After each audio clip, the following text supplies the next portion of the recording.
Μαζευτείτε όλοι γύρω μου και θα σας εξηγήσω τι ακριβώς γίνεται εκεί έξω όταν πέσει το σκοτάδι. Τα μεσάνυχτα, τα φαντάσματα και τα στοιχιά μαζεύονται για να γιορτάσουν. Υπάρχουν ξωτικά με κέρατα και γουρλωμένα μάτια τόσο μεγάλα. Κάποια χοντρά και κάποια λιγνά. Και κάποια άλλα δεν έχουν δέρμα. Σας λέω, το θέαμα είναι τρομερό. Τη νύχτα τα φαντάσματα όταν βγαίνουν. Όταν θα πέσει η νύχτα η τρελή, το έλα να δεις γίνεται εκεί. Μα πολύ θε να φοβηθείς τον ακέφαλο τον άντρα αν θα δεις.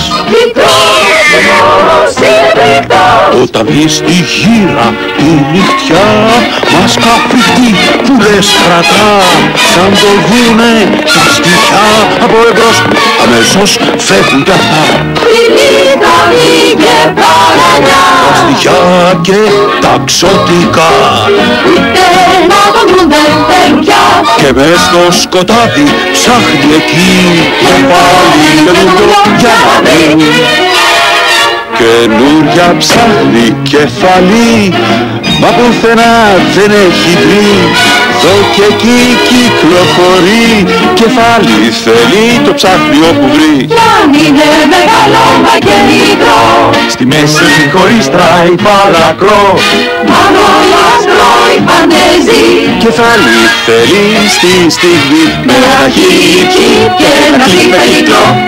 Αν το βρει το κόβει στο λεπτό, να τον εμποδίσεις μη σκεφτείς, μακριά να τρέξεις αν τον δεις. Κι αν αμφιβάλλεις για όλα αυτά, τότε τα αυτιά άνοιξε καλά. Μάθε πως τον είδα κάποτε κι εγώ, στη γέφυρα τρέχω στο ποταμό. Γιατί τη γέφυρα αν πιαπείς, ελάσσο δεν θα τον ξαναδείς. σαν μες στη νύχτα έξω βρεθείς, στην όφια αυτή μην ξεχαστείς.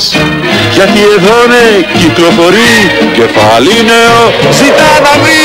Ένα χίκι και ένα κρυπεδιτρό, αν το βρει το κόβει στο λεπτό, να τον εμποδίσεις μη σκεφτείς, μακριά έρθεις να τρέξεις αν το δεις.